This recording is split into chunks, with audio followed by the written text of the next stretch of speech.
for the cloud. I would like to enable the AI summary. Okay. All Okay. right. Hi. Hi, Ethelbert. Good Okay. morning. Good morning to you, Mia. How are you? Okay. Okay, so I thought we are going to talk about the new book just Mm-hmm. came out, and you are one of the editors, Black Saturation, Selected Works of Stephen E. Henderson. So I was reading the introduction to the book, which is available on Mm-hmm. Amazon. So let me read this, right? Stephen E. Henderson, 1925 to 1997, one of the most influential African American literary critics to emerge from the Black Arts era, is probably best known for his anthology, Understanding the New Black Poetry, Black Speech, and Black Music as Poetic References, 1973. In this landmark volume, Henderson showcased a continuous African American poetic tradition, focusing on particular on folk sources, the spirituals, work songs, field hollers, blues, sermons, and folktale, in attempt to define the organizing principles by which to recognize, to interpret, to value Black poetry. I got quite excited when you mentioned the music, and I found out in addition to him being a true scholar, he's a Galagichi, grew up on Key West. So Mm-hmm. I was very interested in. So who was Stephen E. Henderson for you? Well, Stephen Henderson, I consider one of my major mentors in terms of my development as a writer. When I was a student at Howard University in the African American Studies Department, I was there when he came to Howard, from Atlanta. And he offered two courses, which I think were very important to my development. One course was the Black Aesthetic, and the other was Blues, Soul, and Black Identity. So in that course, I always tell people I learned a lot about some of the theoretical questions that African American writers and scholars were discussing at that time. I also was around a person who was responsible for Sterling Brown coming out of retirement, and so I think that's very important. I think I got a better understanding um, about the blues from Stephen Henderson, um, and I also know how learn how to read critically. You know, many times you could spend a day on like just a couple of pages in a book that you were reading for class because he was that thorough in terms of as a scholar. So I learned a lot in terms of methodology, I learned a lot in terms of just his friendship and encouragement, you know. When I met him, as I said, he was offering two classes in the African American Studies department. So we had that relationship. But then around 73, 74, he became the director of the Institute for Arts and Humanities at Howard, the special institute that Andrew Billingsley created. And in that capacity, because he's now directing an institute, some of the things I had been doing while I was an undergraduate student and in the African American Studies department is I was videotaping people, and one was Sterling Brown, because our unit, the African American Studies department at that time, was one of the few departments with the videotaping capabilities. And so Henderson, was really into this thing like documenting African American culture. So, once he took over from the Institute, um, I began to, record things that he wanted to record. Also, I should say that prior to the development of the Institute, for the Arts and Humanities at Howard, Henderson had a special grant in which he was bringing a number of writers that he wanted to like interview to and talk to campus, and I would do the video recording. Some of those writers were Michael Harper. I did Michael Harper. I might have done Jay Wright, but there were a couple of people that for me as a young writer, I'm meeting these people for the first time, you know, and I felt that through Henderson, I learned a lot about some of the members of the Black Arts movement, and then Henderson with the Institute for Arts and Humanities became key in terms of developing the National Black Writers Conferences, with the assistance of John Killens and Haki Madhubuti. At that time was Donnell Lee. So being around those individuals, with Henderson being at the center, I think that my what would have been my graduate school experience, since I didn't go to graduate school, I got that, from being around Henderson immediately after my graduation from Howard in 72. So, for me as a young writer, organizing the writers conferences, interviewing the writers, meeting the writers, that's where my literary network began. Okay. So the institute is the first part-time job you had right after graduation, right? Before you Yeah, became a I lecturer. had two part-time jobs. I was working with the institute. I had one paycheck came from the Institute for Arts and Humanities, another paycheck came from the African American Studies Department, you Right, know. right. And then when Rakib Issa or Ronald Evans, who was in charge of at that time, the African American Reading Room, when he decided to leave Howard, then I moved up and I had a full-time position at Howard University, took his position. And Mm-hmm. then the person who took my position was Amazu Bolton. Oh, okay, right. Okay. That's another familiar name Right. recently. So Dr. Henderson, you have worked as an undergrad student, you took his classes, Hmm. and then how long did you really work with him, near him, around him? I worked with Henderson around to the point where he was unable to meet with his classes because of his illness. It's You the know, so 90s. yeah. And So what happens is there were Parkinson. times when if Henderson couldn't make it to class, I wound up going to the class. Mhm. And trying to tell the students, basically who he was and how important he was. Many students at that time didn't really know him when he was, really at the top of Mhm. his health. And Mhm. so what happened? Some, like, well, he's not here today. Was blah blah blah blah. And it was kind of painful because it was Henderson at that time didn't want to go on disability because you start getting half a paycheck. But at the same time, what happened is you could see that his just getting to class was a toll, Mhm. let Mhm. alone preparing and teaching well. Right. So you knew him 70s, 80s, Yeah, yeah. into maybe early 90s even. Exactly. Yeah. That, And knew him, in terms of even when his health had declined and, we were able to organize some programs that celebrated his achievements. right. I was still very close to Yeah. Henderson, and whenever I would go somewhere, I would always try to mention his work. What was he like? First, maybe as an undergraduate professor, and then, how the relationship. What was he like? I was like, Henderson had a great sense of humor. What I used to, he would come up like maybe like noontime, and he would always get these little half smokes from in front of the administration building, So whenever he always had a little, he had a little, chewing on his little half smoke.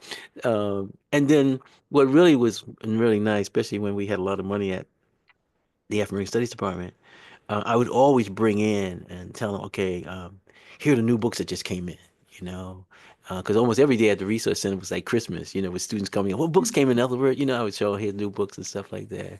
And, you never know that just by passing a new book on to a person, how it affects their life.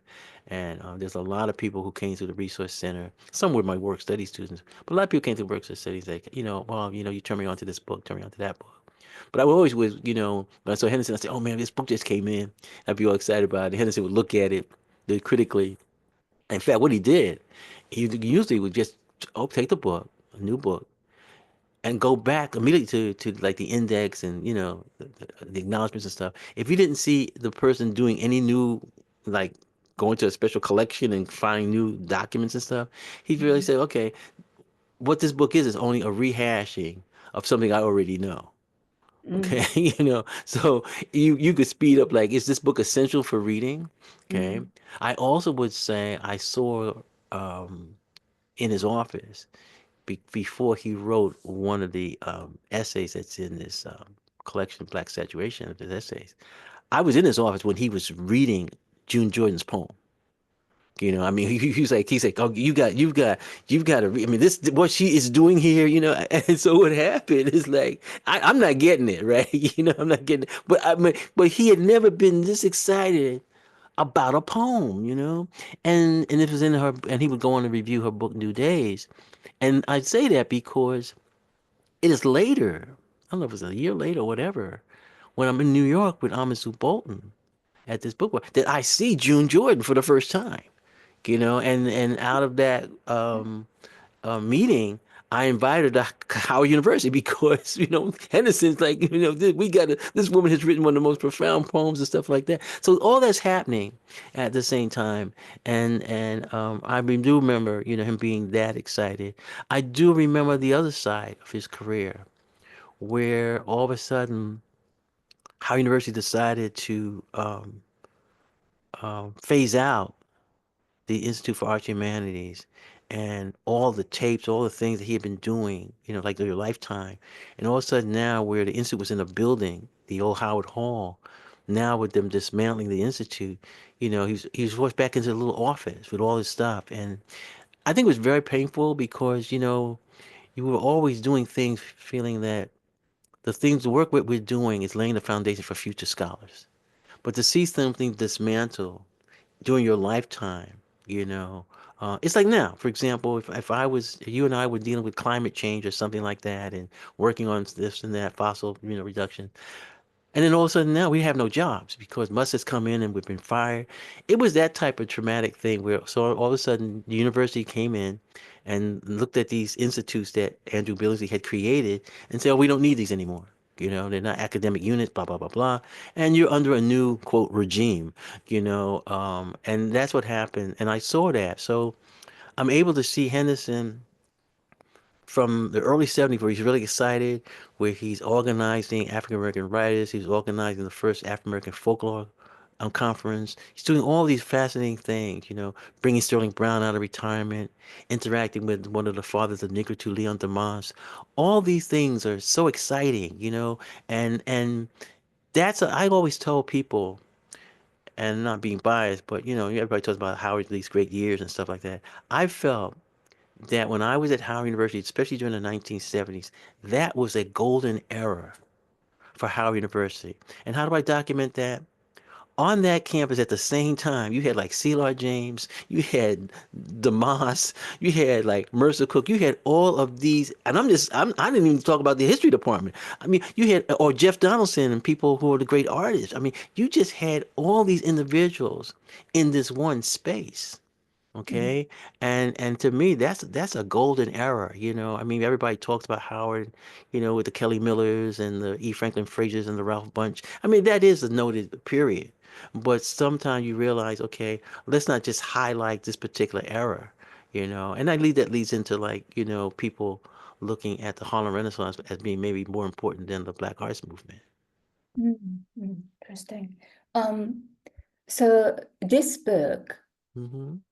contains so many essays, and not only from the 60s and 70s, but was written in the 80s, 90s throughout. And it's very ambitious book, Like trying that. to be comprehensive. Just the Right. energy of editors coming through, just reading an introduction that mentioning introduction to the anthology wants to be beyond this anthology. So I thought it was it's really really exciting. So what does this book mean to you, and what was your role in putting together this book? Well, I'll answer the first one second. Um, second part first. I Mhm. think that it actually begins with me being dismissed from Howard University in 2015, Mm. and so I'm leaving. I'm bringing things with me, and one of the things that I had after I left Howard, which was in my basement for a period of time, was all of Henderson's essays. All of them. It was just in a box.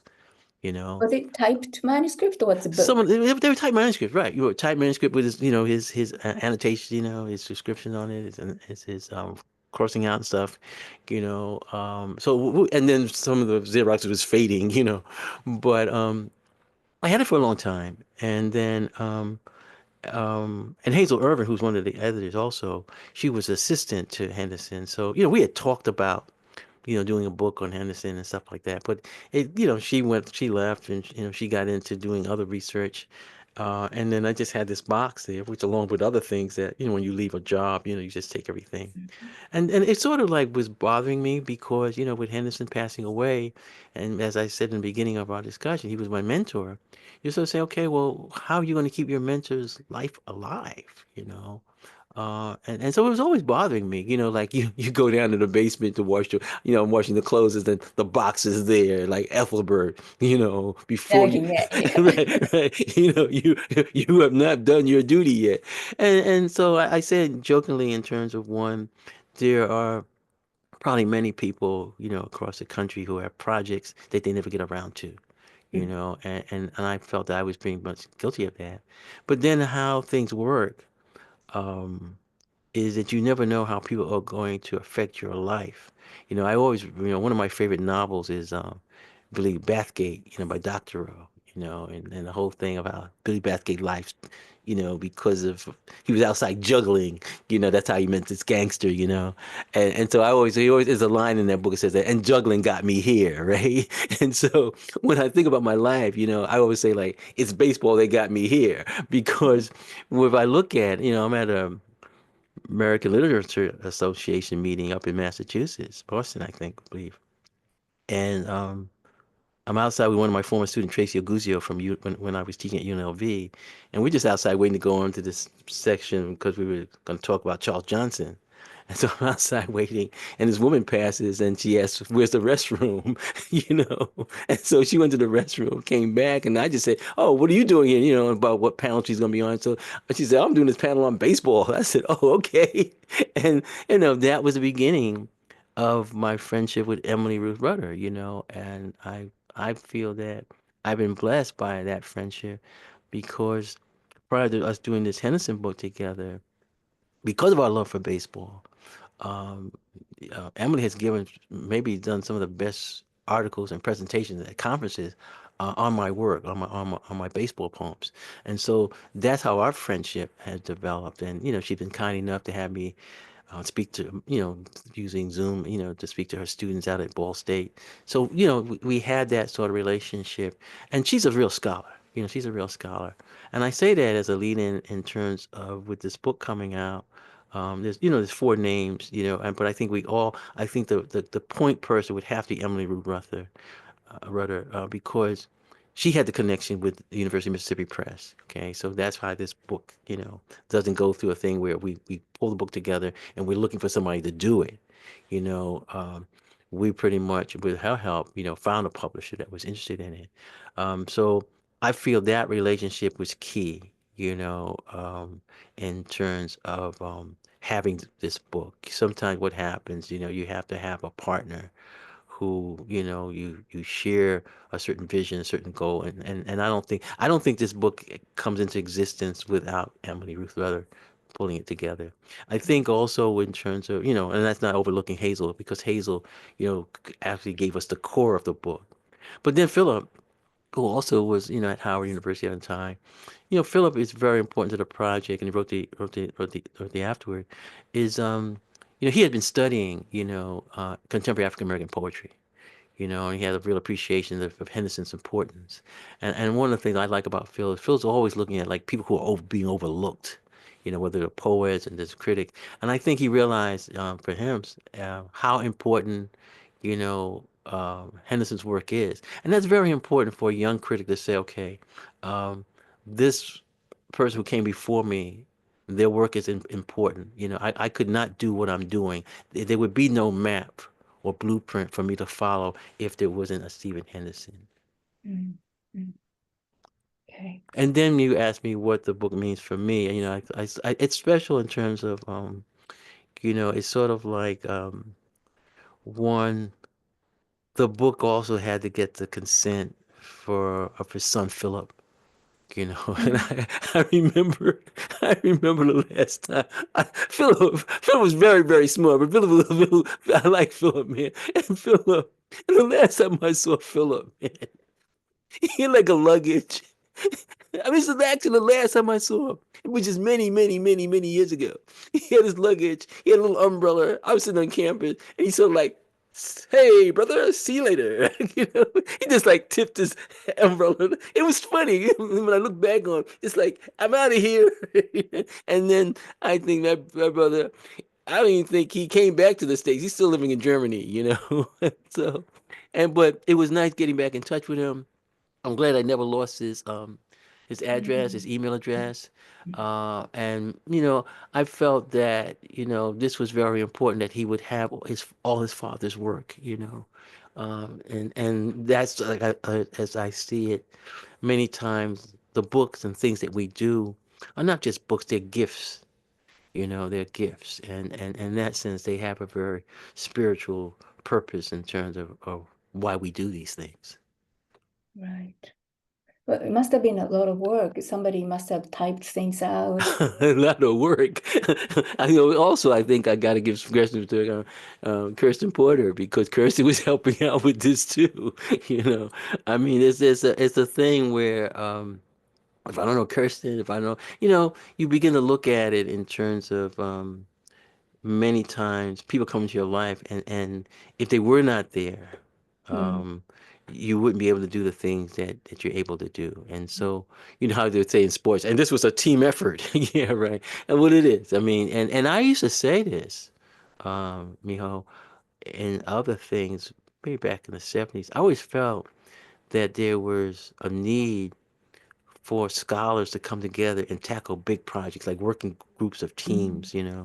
And maybe that's sort of me thinking about how think tanks should operate.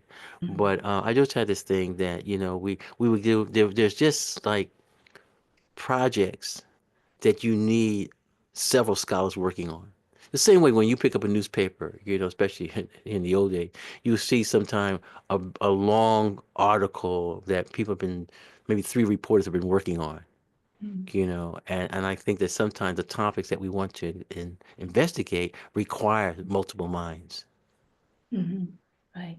And then it's been probably, it took you 3 years, 5 years? Don't count. Oh. Well, well, of course, A long time. I noticed that you've been talking about Henderson book so many Right, times. So right. it's been a while, right?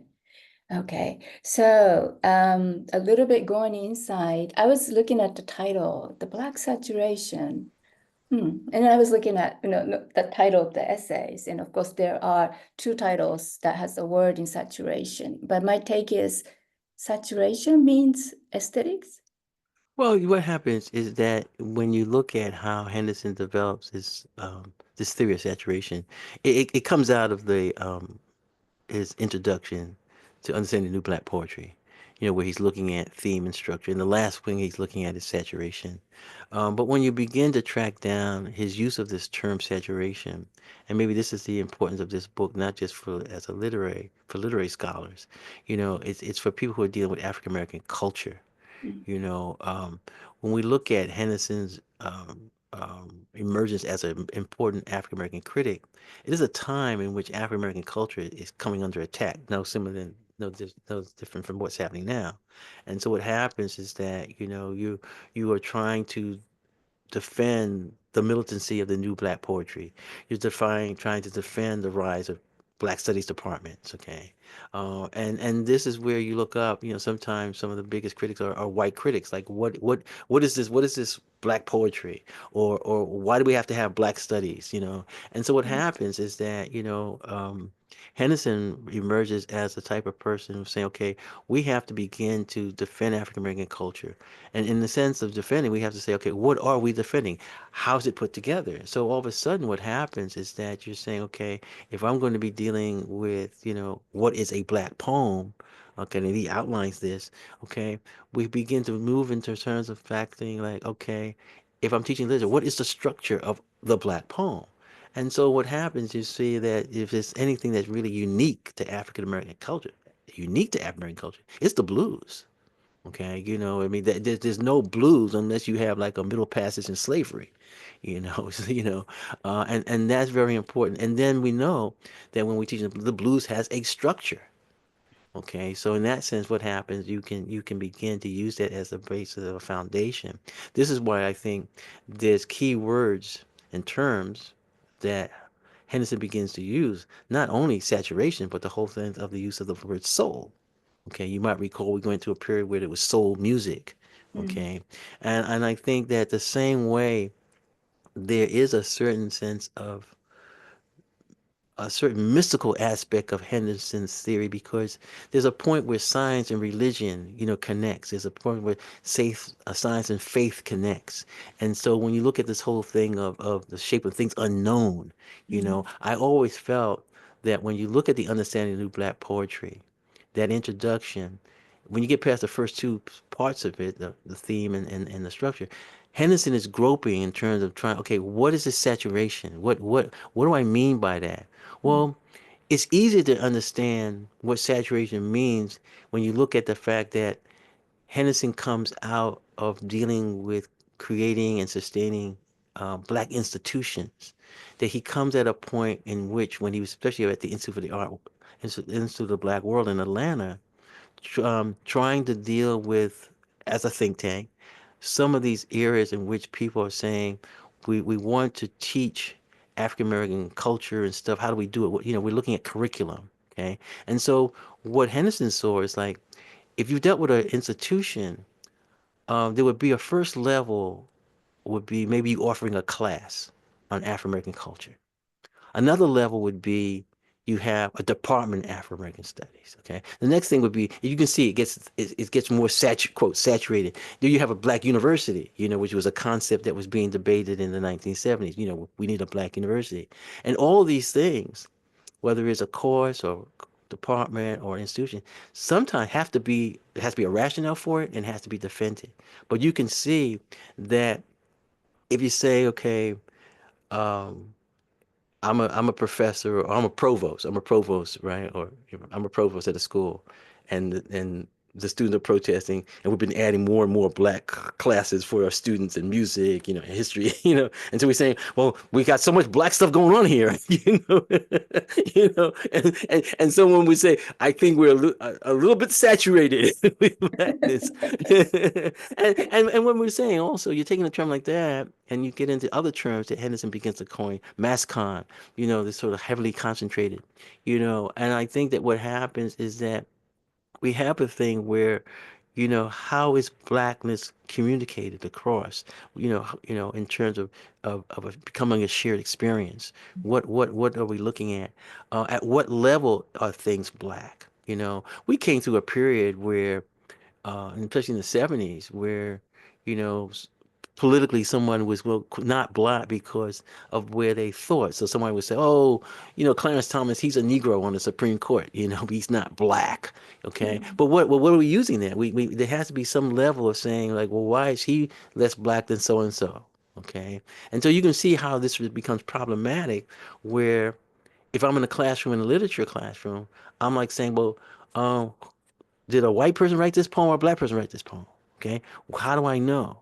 Okay. mm, And so even though you might think these questions are they important to our development, um, if you look at the time that Henderson is coming through, it is very important. I remember being in his office and he had a copy of Newsweek magazine, and Toni Morris was on the cover of Newsweek magazine, and then it said underneath like Black Magic. Like she just wrote, beloved and stuff. Like she just had a pot of greens, and she just decided to put some seasoning in it, and voila, are you hungry now? And give me a no, Wasagi. Yeah. right, right, right. And not realizing, and what happens if you accept that it's all magical, okay, Mm, and this is before the Harry Potter books came out, you realize that, okay, there's nothing to it. She just takes her wand and here's beloved, or here's tar baby. There's no skill involved. mm. You see, it's just magical, or she just made it up. Right. Okay. Well, I was reading this. There's a 5 points of defining what Mm-hmm. is a Black poetry. Number 2 is poetry which is somehow structurally Black, Right. irrespective of authorship. So Right. if I write a proper blues poem, we write some, we Mm-hmm. we have written some, that is a Black poetry, Mm-hmm. can be called so. Right, because it is relying on the structure of the blues and things of Right. that sort. Right. So yeah, he defined it in details, and it's really interesting poetry by any identifiably Black person who can be classified as a poet by Black people. Judgment may or may not coincide with judgment of whites. Right. I had And to read that about 3 times. and then I think the thing that has to happen is that, just like gravity, Mm, whatever you have to, it has to apply to somebody who's in Africa or somebody who's in the Caribbean. It has to be that sense of we're talking about blackness. You're not mm, just talking about the African American experience. And that's why I mm, think that when you begin to look at the blues as a unique structure of African American, that's our gift. mm, But you also see um, Henderson, even in the June Jordan review, looking at the word nomo, looking at as or masculine, he's looking at African culture, and I think in this sense, the person who has a real strong influence on the development and thinking. In fact, I could name the two people who had a lot to do with the development and thinking of Henderson. mm, One is Sterling Brown, but mm, the other is also Leon Demas. I think with Sterling Brown, you get two things: not just the blues, but you also get the importance in terms of African American folklore. mm, Okay. I think when Demas comes in, I think that because of, Demas being one of the founders of Nigritude, along with Césaire and Senghor, that all of a sudden you see Henderson thinking internationally. I remember he used to say, Demas walks across this campus and nobody knows who he is. But he was always aware that here was a man who was international in scope, that when we talk about, this Harlem Renaissance and stuff, the Harlem Renaissance doesn't end with the Depression. The Harlem Renaissance actually travels from Harlem to Paris, and so all these young students, Demas, Senghor, Césaire, they're students in France, and what happened, they become radicalized by the Langston Hughes poems and the Sterling Brown's poems, okay? And they will take that cultural experience and the politics that comes out of that cultural experience that they process leads them into becoming leaders for African independence. Okay, mm, so that becomes extremely important, in terms of what these students are doing in mm, Europe.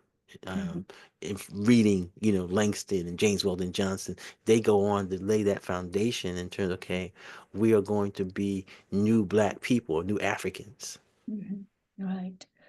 Some of the things you need to define what you mean by Black poetry or literature, or building a department, building school, university, whole university. There was 3 words he was using somewhere that really made me understand. It's there was a you examine the source and the Hmm. form and the function.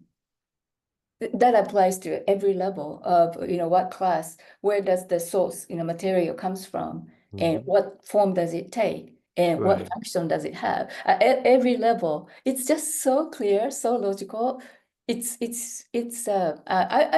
really got excited reading. Of course, the word form makes me Yeah, I excited. know. We know where you go with that. So I think this would be a very, very interesting read for me too, Hmm. right? um do you think did you notice he thought differently when, say, this essay came early 70s and he was writing into 90s? Do you see him changing his mind or have a different I views? think I think it becomes a And lot how more. about and how Yeah. about you? How you've been, of course, you've been working in the area for such a long time, and then started with his theory that that founded you. Mhm. But how do you see yourself? Well, I saw myself in one. I felt that he was trying to um, really fully develop what he was started with the Uncensored New Black Poetry. Okay, Mhm, and so in this sense, he didn't get a chance to do that next book, but I feel these collected essays shows this point. I think for me, what I began to become aware of because of Henderson, I began to look at the fact that when I look at the Black Arts movement, there are a number of critics. Henderson isn't the only one. There's George Kent, there's Addison Gale, there's Larry Neal, um, but then there's a whole body of critics who are actually poets and critics. And I prefer the fact that Kenneth was primarily like he did some visual art, but he was primarily not like writing poetry, you know. And I felt that um, affected the person's perspective when they were doing analysis, you know.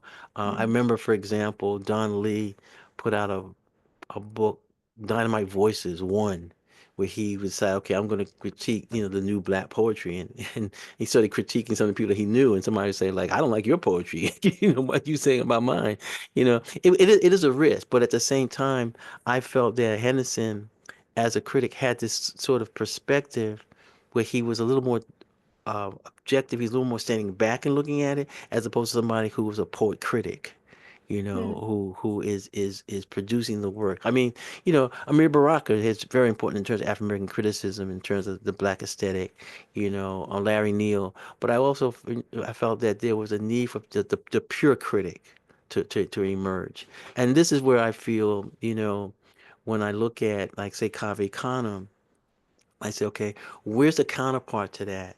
Where are we need to have an institution that was just turning out some of the major critics of African American literature and culture, because mm, that's how the culture is defended. You know, I mean, we're still at a point where some of the major critics are not African American. You know, so you still see that sort of growth that we need to do that. Sometimes what happens, we would have to say, where are these new critics going to come from?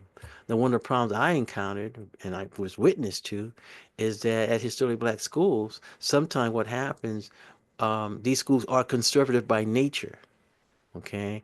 They're conservative in terms of students, they're conservative in terms of protests. You know, this is why, you know, Howard being the more radical of the historically black colleges, you know, that's why we have an African American Studies department, because we had a student protest to say we want this. Because you could come out of some of these schools, these historically black colleges, and know nothing about African American culture. Okay. mm, Because they're not saturated with the black experience. But what happens is that I felt that there is a need to have an institution in which, you know, we are training these scholars, you know, to come out. And you can see, especially now, where we have a government that's cutting back the grants and things like that, what is going to be that impact, not just on the sciences, okay, but on the areas where all of a sudden some scholars doing some sort of research in there, they can't travel, their funding is cut off in the middle of their research.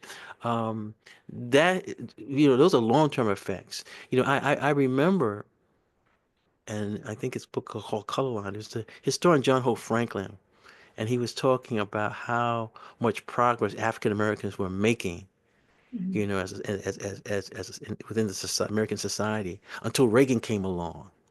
Okay, and Reagan came along, and sort of like everything began to be dismantled. Well, if you look at how when Reagan came in, the key institution at that time was the Heritage Foundation, which is the key institution now. They really haven't gone any, they haven't disappeared. I mean, they just pretty much is like 2.0, you know, for not just Trump, but also 2.0 for the Heritage Foundation. And so some of these ideas um, that were being tested, I think it was also around the same time that Henderson saw these things. Okay. And then I think, and this ties back to what I said about when I saw him in this latter part of his life, where mm, all the stuff that he was trying to do is being dismantled. And all of a sudden now he's back in his little office in Founders Library. The Institute has been, you know, the tapes are stacked around and stuff like that. And it's not just destructive in terms of one individual's vision and hope for his race, but you realize that this has long-term implications. You know, that if you stop digging because you don't have the money, that's a lost society or lost civilization, but to maybe 300 or 400 years before somebody picks it up again, you mm, know. And so this is, I think, that when we look at today, this book comes out in 2025, and it is about, you know, defining and sustaining the stuff that was just a few years ago. mm. Right. Yes. The timing is perfect. Hmm. The publication of the book is. Mm, okay. I I look at this book just on Amazon, right? I don't have the book itself yet. And I always go to the index, like the Dr. Henderson did, right?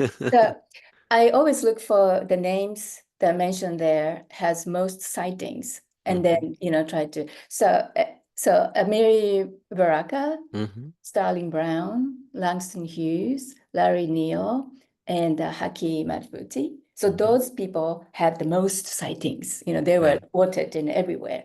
And just for my benefit, I think you have Mm-hmm. never actually mentioned Larry Neal to me before. So would you tell me about?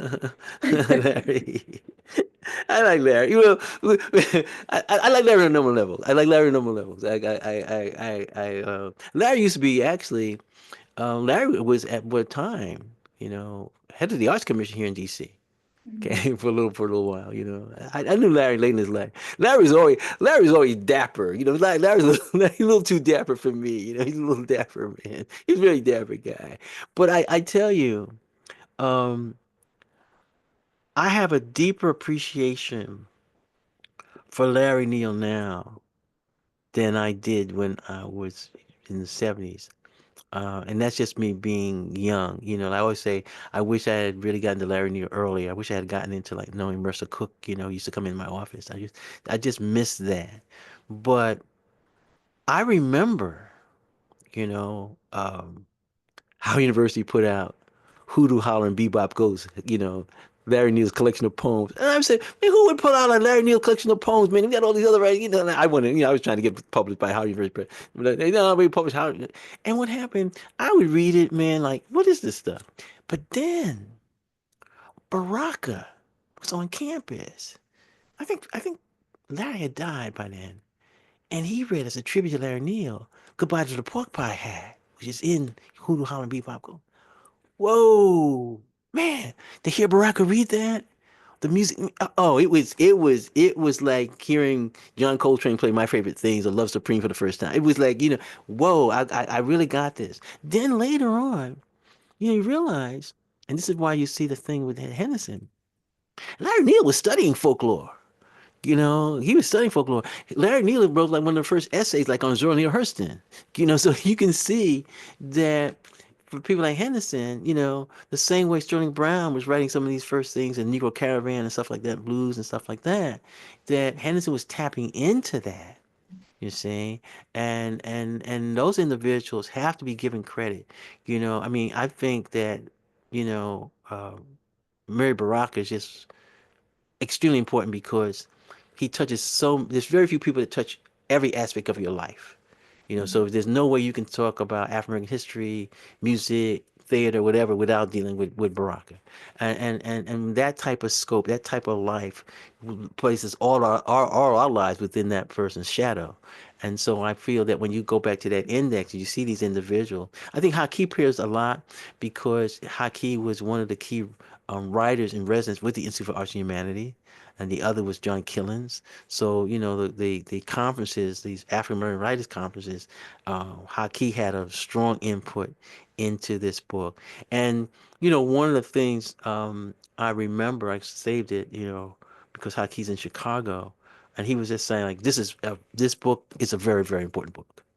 It's Mhm. a very, very important book. So it'll be very, it'll be very interesting to see once he sits down with this, you know, um, what he thinks about it, because he was one of the person immediately saying, to me through email that this is very important. Mhm. Okay. Um, is there anything else you thought you needed to think about it when you talk about this book? I think that, only now like this because of going back to what we were saying a couple of times in this conversation, because of the changing time, Mm, when I saw how, and some of this comes out in the eulogy that's included that Henderson gives for Leon Demas, mm, okay, and talking about being aware of the plantation mentality, that's what I see that emerging again, this constant struggle in terms of battling, against people who are in opposition to what you want to do. And so when you talk about soul, and it's very interesting that I just wrote a piece about how what happens, we've been talking about democracy, but what happens when a nation loses its soul? mm, That's something completely different. And I think mm, this is what, I think Henderson was looking at in terms of African American culture, the black experience is a spiritual experience, you Mm. know.